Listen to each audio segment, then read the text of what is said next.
자, 한밤이지요. 느닷없이 친구가 찾아왔습니다. 그런데 그 집에는 먹을 것이 하나도 없었습니다. 한밤중에 문을 두드렸다. 그 얼마나 여행이 시원했겠습니까? 얼마나 지쳤겠습니까? 그 피곤해지신 손님을 대접할 여유가 그 집에는 없는 것이지요. 그래서 할 수 없이 어쩔 수 없이요. 그 옆집을 찾아갑니다. 어두운 밤이지만 문을 두드립니다. 그리고 떡 3덩이만 달라 요청을 합니다. 왜 떡 3덩일까요?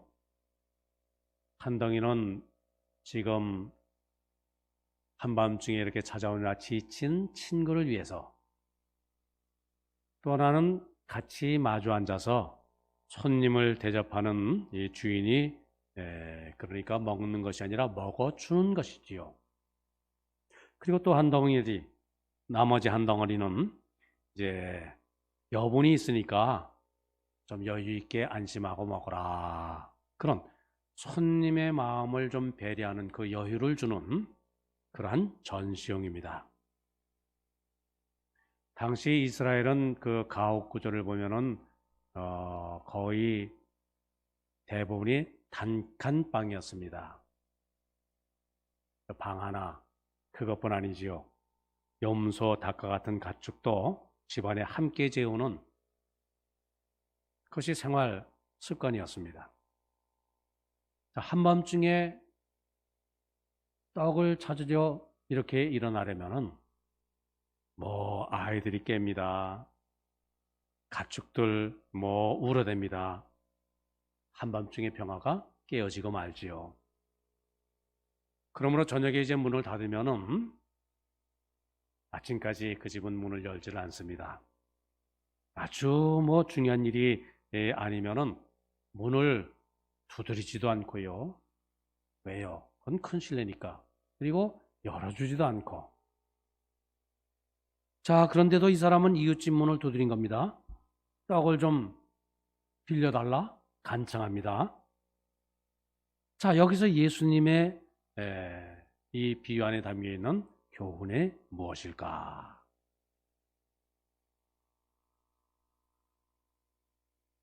예수님의 말씀 뭐죠?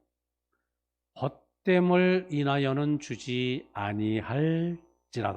아니하여도 간청하는 것 때문에 주리라. 친구 관계 어쩔 수 없이, 그는 밤의 문을 두드리는 친구도 못된 친구지요. 그런 친구의 요청은 안 들어줘도 하도 간절히 그 문을 두드리기에 그 간청 때문에 어쩔 수 없이 간절히 졸라대는 그것 때문에 문을 열고 떡을 주지 않겠느냐.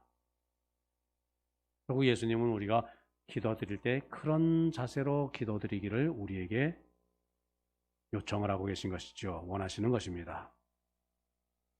물론 우리가 잘못 오해하면 안 됩니다. 하나님은 우리에게 주기를 원치 않아야 하시는 분인데, 근데 우리가 하도 막 졸라대면 할 수 없이 주시는 분이다. 우리 그렇게 본문을 이해하면 참 곤란하죠. 자, 이 말씀은 사람들은 이렇게 해서라도 자기 필요를 얻는데 하물며 하나님이 어떤 분이신데 이 간청하는 것 그거를 안 주실 분이겠느냐, 그렇게 교훈하시는 것이죠. 자, 그러면은 왜 사람들 하나님께 기도하지 않습니까? 왜 간청하지 않습니까? 첫째는 자기 혼자 해결할 수 있다, 그렇게 생각하기 때문이지요. 내 힘으로 하다가 되면 되는 것이고, 내 힘, 내 능력, 내가 잘나서 안 될 경우에는 그만두면 되지. 그런 식의 고집이 기도를 할 필요성을 잃어버리게 만듭니다.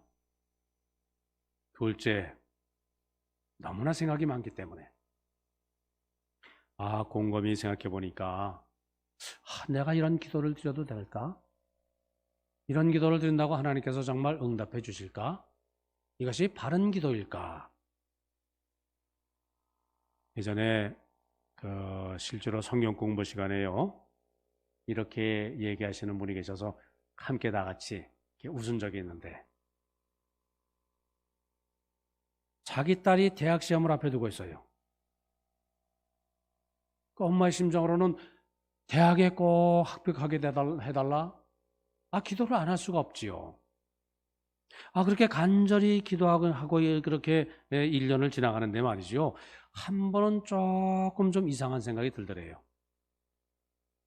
아니, 내 딸이 합격되면은 어느 아이 하나는 떨어질 게 아닌가, 그런 생각이 들더래요. 그러니 내 딸을 하나님 꼭 좀 합격시켜 주세요 하면은 거꾸로 하나님 다른 아이는 떨어지게 해주세요, 한 아이만큼은 떨어지게 해주세요, 그렇게 기도드리는 그러한 꼴이 되지 않느냐. 어떻게 생각하십니까? 우리가 이런저런 생각을 하면은요, 생각이 지나치게 되면은 마음이 복잡해집니다. 그것도 기도에 방해가 되지요. 그것도 잘하는 그런 신앙 자세라고 말할 수는 없습니다. 실제 기도의 체면을 생각하는 분이 있어요. 아니, 그래, 내가 뭐 기도할 만한 사람인가? 내가 또는 기도에서 응답받을 자격이 나에게 있는가? 등등입니다. 자, 그렇다면 누구인들 무슨 체면으로 감히 하나님 앞에서 기도를 할 수 있겠는가? 생각지 않을 수 없죠. 어떤 저명 인사가요, 예수 믿는 사람들은 체면도 없다, 그런 글을 쓴 것을 보았어요. 죄 짓고 회개하고 죄 짓고 회개하고, 그렇게 한두 번도 아니고 1년 2년도 아니고 몇십 년을 말이죠, 몇십 년을 하면서 또 회개한다, 또 죄 짓고 잘못했다, 또 그게 무엇인가? 잘못했다는 것도 한두 번이지, 그래 어떻게 그래 체면도 없느냐, 어떻게 그렇게 하나님 앞에 뻔뻔하냐, 핀잔입니다. 또 들어보면 또 일리가 또 있는 말 같아요. 사실 우리가 좀 꼭 들어야 할 귀한 충고입니다. 하나님 앞에 죄의 용서를 받는 것을 너무나 우리가 쉽게 생각하는 것을 어떤 신학자는 값싼 은혜라고 그래요. 하나님은 우리를 용서하시기 위해서 독생자 하나뿐인 아들을 십자가에 달려 돌아가 죽으시도록 내어주셨는데, 우리가 죄 용서받는 것은 너무나 쉽게 생각한다. 그거 맞습니다. 그죠? 그러니까 우리가 좀 깊이 좀 생각을 해야 됩니다. 그러나 동시에 우리가 생각할 것은, 예수 믿는 사람은 하나님 앞에 체면 같은 거는 없는 사람이지요. 우리가 체면을 차리자면은 신앙생활 할 수 없습니다. 교회 나올 수 없습니다. 체면 차리자면은 기도할 수 없습니다. 체면을 말하자면은 그분 말이 맞습니다. 어떻게 나 같은 죄인이, 나같이 허물 많은 사람이, 나같이 부족한 사람이 어떻게 감히 하나님 앞에 나와서 감히 하나님께 기도하면서 이렇게 하나님 앞에 말을 건넬 수가 있어요. 왕 되신 하나님 우리가 찬양하지요. 감히 왕 앞에 나와서 뭔가 자기 주장을 한다? 있을 수 없는 얘기지요. 또 체면을 생각하면은 참 나쁘고러운 얘기지요. 기도는 어떻다? 기도에는 체면이 없다. 넷째, 자존심입니다. 이런 사람이 있어요. 나는 이거 평소에 그저 기도 생활을 하지 않으면서 이렇게 아주 다급하게 급한 일이 있다고 어떻게 좀 뻔뻔스럽게 좀 미안하게 기도할 수 있는가? 어떻게 그렇게 얌체같이 신앙생활 할 수가 있겠는가? 그것도 일리가 있는 것 같지만은 그러면 어떻습니까? 점점 더 비참하게 될 뿐이지요. 바로 그럴 때가 하나님 앞에 나아갈 때다. 바로 그런 생각 들 때가 나의 삶의 태도 자세를 바꿔 전환해 기도의 사람으로 내가 변화될 때다. 그때 기도하면은요, 이제는 그다음부터는 평소에도 기도하는 사람으로 바뀔 것입니다. 자, 다시 본문으로 돌아옵니다. 친구를 위해서 밤중에 떡으로 들어갑니다. 말씀드립니다. 이거 얼마나 귀찮게 하는 일인지 몰라요. 지금 오늘 우리도 그런데요. 당시 이스라엘 사회 풍습으로 보면은 이거는 결례도 이만저만한 결례가 아닙니다. 그리고 아니 그래 좀 여유 있게 떡을 만들지 않고 어떻게 그렇게 살림살이를 하느냐 핀잔을 받을 수도 있고요. 아니 사람이 한 끼 굶는다고 뭐 죽나? 그 좀 손님 오는 친구한테 좀 미안하지만은 그저 불가지에 몇 시간 지나면 아침 올 텐데 그때 아침에 떡을 만들어 먹으면은 뭐 좀 참으면 되지 않는가? 뭐 그렇게 할 수도 있습니다. 그러니까 이런 생각 저런 생각 이런 체면 저런 체면 생각하면은 떡을 얻으러 갈 수가 없습니다. 그러나 오늘 이 사람은 아주 생각이 단순해요. 자, 한밤중에 친구가 찾아왔습니다. 우리 집에 떡이 없습니다. 이 사람 뭘 생각합니까? 그저 단순한 마음입니다. 먼 길을 걸어와서 몹시 피곤한 이 친구에게 뭔가라도 좀 이렇게 좀 빨리 먹여야 되겠다. 그 한 가지 마음뿐이지요. 크게 소중한 것이죠. 뭐 이웃집에서 뭐라고 하든 뭐 친구를 먹여야겠다. 그저 그 생각.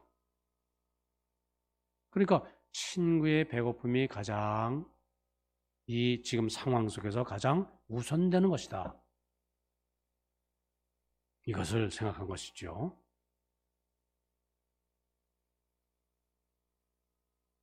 자, 이 사람의 그 모습을 통해서 우리가 우리 자신을 돌이켜보게 됩니다.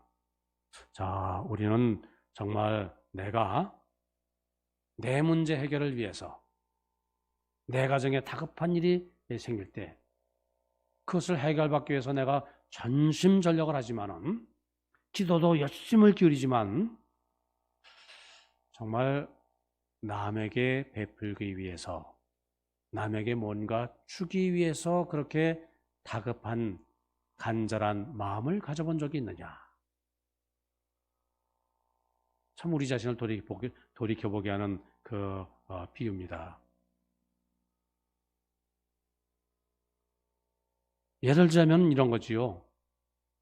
우리 집에 그냥 뭐 어떤 좀 큰 일이 생겼습니다. 다급히 좀 돈이 필요합니다.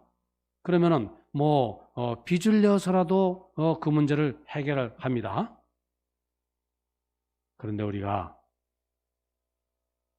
남을 위해서 또는 하나님의 일을 위해서 그런 다급한 마음을 가지고 그렇게 행동해 본 적이 있느냐? 참 어려운 얘기죠, 그죠? 내일을 위해서는 때로 밤을 새워 기도하지만 정말 하나님을 위해서 교회를 위해서 얼마나 내가 기도했는가? 자, 여기 이 사람 친구의 배고픔, 친구의 그 상태, 그 상황, 그것을 헤아려서 이제 자신의 모든 체면을 이렇게 체면에도 불구하고 이웃에게 가서 간청을 한 것이지요. 사실 우리 기도, 우리가 돌이켜보면 어떻습니까? 내 자신을 위한 기도. 정욕에 빠지기 쉬워요. 내 자신을 위한 기도. 그러니까 욕심 때문에 기도하기가 쉬워요. 그냥 남을 위한 기도. 비교적 그것은 객관적이에요. 순수해요. 정말 남을 사랑하는 그 마음만으로 기도하게 돼요. 기도의 색깔이 달라요. 기도의 내용이 달라요. 물론 우리가 기도의 본질, 내 자신, 내 가정을 위해 기도드리는 것, 사실 그것이 내가 사람이란 어쩔 수 없어요. 그죠? 그것이 기도의 출발점이 될 수가 있어요. 물론 그렇습니다만은 오늘 본문을 통해서 주님이 원하시는 기도는 밤에 찾아올 수밖에 없는 친구, 그 아무개를 위해서 간청하는 그런 기도를 원하신다. 그래서 우리는 기도하되 내 자신뿐 아니라 기도가 필요한 이웃, 또 우리 교회, 또 하나님의 나라와 그의 의를 위해서 그런 기도, 조금 더 깊이 있는 기도, 조금 더 폭넓은 기도, 보다 더 순수한 기도. 우리가 좀 그렇게 기도의 폭을 넓혀 나가고요. 기도의 깊이 내용을 또 깊이 이렇게 성숙시켜 나가는 신앙인들 되기에 힘써야 할 줄 믿습니다. 자, 그리고 예수님 그 비유에 이어서 뭐라고 말씀하셨다고요? 구하라 그러면 너에게 주실 것이요, 찾으라 그러면 찾아낼 것이요, 문을 두드리라 그러면 너에게 열릴 것이니. 구하는 이마다 받을 것이요, 찾는 이는 찾아낼 것이요, 두드리는 이에게는 열릴 것이니라. 그렇게 말씀하셨죠. 사실 생각하면은요, 이 말씀은 하나님 편에서 하시는 말씀이 아니에요. 하나님이 오직 답답하셨으면 이 말씀 하셨을까? 왜? 아쉬운 거는 우리가 아쉬운 것이지요, 하나님이 하신 것 아닙니다. 그래서 우리 편에서 먼저 구할 일인데, 근데 무슨 얘기죠? 그럼에도 불구하고 하나님 편에서 이 말씀을 우리에게 하신다고 하시는 것은 우리가 구할 줄 모르고, 두드릴 줄 모르고, 찾을 줄 모르고, 그러니까 너무나 안타까워서 하나님께서 하시는 말씀이지요.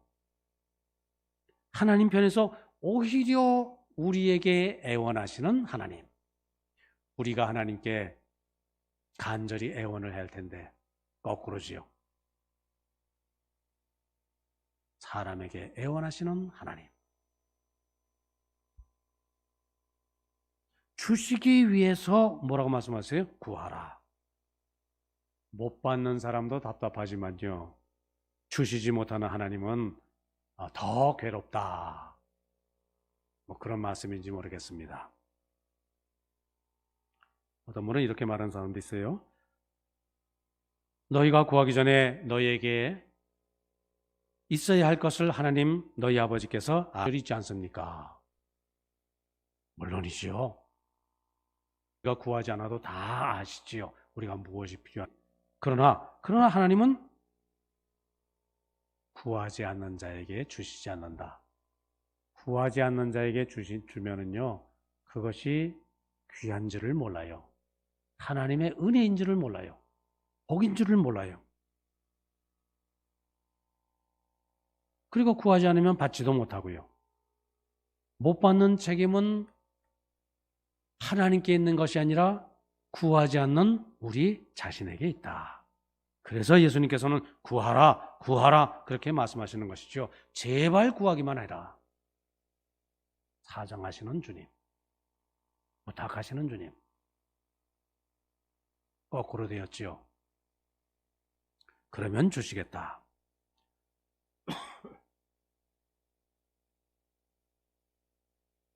죄송합니다. 마치 우리 부모들이 그렇습니다. 아이들이 잘못했어요. 불쾌하게 아이들을 좀 깨닫게 하기 위해서 꾸짖는 경우가 있습니다. 잘못한 것을 알고 잘못한 것을 깨닫고 잘못했다. 그렇게 말하기만 하면은 그러면은 뭐 아이들 부모님이 꾸짖는 건 뭐 좋습니까? 기분이 좋습니까? 뭐 그거 하고 싶습니까?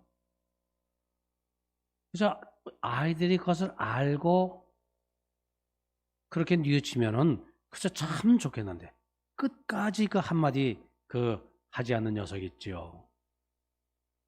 잘못했다는 말은 나와야 되겠고 그 말 안 한다고 해서 잘못을 그대로 묻어두어서는 안 되겠고 그러니까 답답해서 하는 말이 야, 이 녀석아 제발 잘못됐다는 말 한마디만 해거라. 내가 다 용서해 줄게. 뭐 그런 경우. 그죠? 자, 하나님의 그 사랑, 그 마음. 하나님은 꼭 주셔야만 하겠는데, 근데 구한 다음에 주어야지. 구하지도 않는데 주어서는 안 되겠다. 주어봤자 다 쏟아버리고, 그걸 주어봤자 다 누리지도 못하고. 그냥 구하는 마음이 되고 준비된 마음이 되어서 두드리는 마음이 되어서 찾는 마음이 되어서 그를 통해서 은혜를 알고 가치를 아는 그러한 겸손한 마음이 되었을 때 주신다. 그 말씀을 예수님께서 하시는 것입니다. 그리고 구하라 주실 것이요. 이 말씀 속에는 약속이 담겨 있습니다. 약속. 구하면 주시겠다.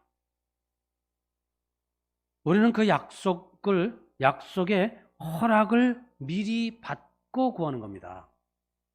구해서 받는다. 그것이 아니죠. 구하면 주신다는 허락을 이미 알고 이미 받고 우리 기도는 응답의 약속을 이미 받고 드리는 기도입니다. 얼마나 귀합니까? 얼마나 복됩니까? 자, 도대체 어느 부모가 생선을 달라 하면은 뱀을 주며 떡을 달라면은 돌을 주겠느냐? 아무리 악한 부모라 할지라도 자기 자녀에게는 좋은 것을 줄 줄 알거늘 하물며 하늘에 계신 아버지께서 좋은 것으로 너에게 주시지 않겠느냐? 뭐 설명이 필요 없지요. 너무나 당연한 말씀이지요. 그래서 우리는 하나님께서 꼭 주신다는 그 절대 신뢰를 가지고요. 더구나 우리가 구하는 것보다 더 좋은 것을 주신다. 이런 확신을 가지고 기도해야 할 줄 믿습니다. 더 필요한 것, 더 적절한 것, 더 최선의 것, 그것을 최선의 시간에 우리에게 주시는 하나님. 그 하나님을 바라보며 하나님의 약속을 믿으며 구하고 찾고 두드리는 우리가 되어야 할 줄 믿습니다.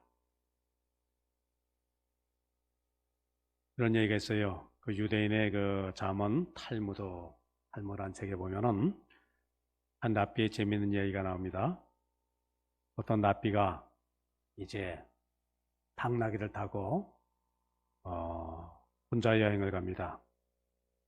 여행을 가다가 이제 광야에서 날이 어두워지니까 거기다 이제 천막을 치고 밤을 지셉니다. 조금 있으니까 어디선가 사자가 와서요. 당나귀를 물어서 죽여서 끌고 갑니다. 조금 있으니까 또 늑대가 와서 시계처럼 가지고 다니던 그 닭 한 마리 와서 물어갑니다. 그 얼마나 난감합니까? 얼마나 절망스럽습니까? 하지만 뭐 어떡합니까? 그저 자기 전에 등불을 켜들고 성경을 읽습니다. 그랬더니 갑자기 휘오리 바람이 불어요. 갑자기 바람이 몰아치더니 그 등불을 확 끄고 지나갑니다. 그러니까 등잔마저도 쓰러져서요. 기름이 다 쏟아지고 맙니다. 칠흑 같은 어둠, 그 어둠 속에 그저 긴 밤을 그저 꼬박 이렇게 지내는 수밖에 다른 도리가 없습니다. 하나님을 조금 원망하는 기도를 드리고 그런 대로 하룻밤을 천막에서 지내서 이제 다음날 아침에 일어나서 주위를 살펴보니까 저 멀리 한 마을이 보이는 거예요. 근데 그 마을에 연기가 납니다. 자세히 보니까 지난밤에 간밤에 강도떼들이 쳐들어와서 그 마을을 그냥 초토화시키고요. 모든 거 다 빼앗아가고 사람들 죽이고 그렇게 휩쓸고 지나가 버리고 만 겁니다. 그때 랍비는 깨달았습니다. 만약 그 강도들이 지나갈 때에 당나귀가 있어서 닭이 있어서 그 강도떼들이 지나가는 소리를 듣고 이제 소리를 냈더라면 아마 나는 죽었을 텐데, 물론 등불을 켜놓고 있어도 죽었을 것이고, 하나님이 싹 쓸어가셔서 그래서 내가 무사했구나. 하나님 미처 깨닫고 미처 알지 못한 죄, 간밤에 하나님 조금 원망하며 기도드린 죄, 그것 용서하여 주시옵소서. 일이 이렇게 되는 줄 모르고 이래야만 사는 길인 줄 미처 깨닫지 모르고 괜히 원망했던 것, 하나님 주여 용서하여 주시옵소서. 그런 기도를 드렸다는 그 이야기. 탈무드 얘기를 많이 하는데 실제로 탈무드에 이런 내용이 돼 있는 건지, 탈무드가 이런 내용을 기록한 책인지는 제가 모르겠어요. 확인을 못하고 탈무드 원본을 가지고 실험한다는 것은 또 쉽지도 않고요. 근데 이제 이런 전해오는 얘기에 이제 이런 얘기가 있습니다만은 무슨 얘기지요? 하나님은 우리가 구하는 것, 우리에게 필요한 것, 그것보다 더 좋은 것을 준비하시고 우리가 구하고 찾고 두드리기를 기다리고 계신다. 그 말씀이죠. 예수님 우리에게 구하라, 찾으라, 두드리라. 예수 그리스도 우리 주님의 이름으로 하나님 아버지께 구하라. 그러면 주시겠다. 구하는 마음, 구하는 자세, 구하는 신앙의 그 시간, 그 태도, 그 믿음. 하나님 아니면 우리가 살 수 없습니다. 주님의 은혜 없이는 내가 살 수 없습니다. 하나님만이 우리에게 채워주실 수 있습니다. 바로 그 마음, 그 자세, 그것을 구하라는 것이지요. 찾으라. 찾으라. 무엇이 먼저 떠오릅니까? 예수님의 비유. 잃어버린 보석을 찾듯이, 잃어버린 그 동전을 찾듯이, 집을 나간 자식을 찾듯이 그렇게 찾아라. 그러면 만나주시겠다. 두드리라. 찾다가 그래, 여기구나. 여기가 분명하구나. 이 집이구나.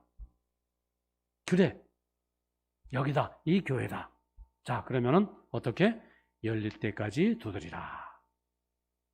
하나님의 뜻이 거기에 계신 줄 알았거든.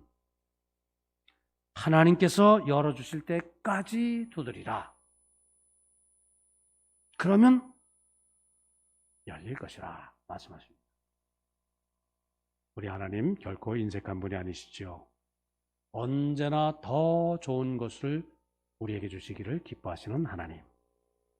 그 하나님이 우리를 위해서 더 좋고 더 귀한 것 모두 준비해 놓으시고요. 우리를 향해서 구하라, 찾으라, 두드리라 그렇게 말씀하시는 줄 믿습니다. 오늘 말씀의 마지막 결론이 뭐죠? 악한 자라도 좋은 것을 자식에게 줄 줄 알거든 하물며 너희 하늘 아버지께서 구하는 자에게 성령을 주시지 아니하시겠느냐. 무슨 말씀입니까?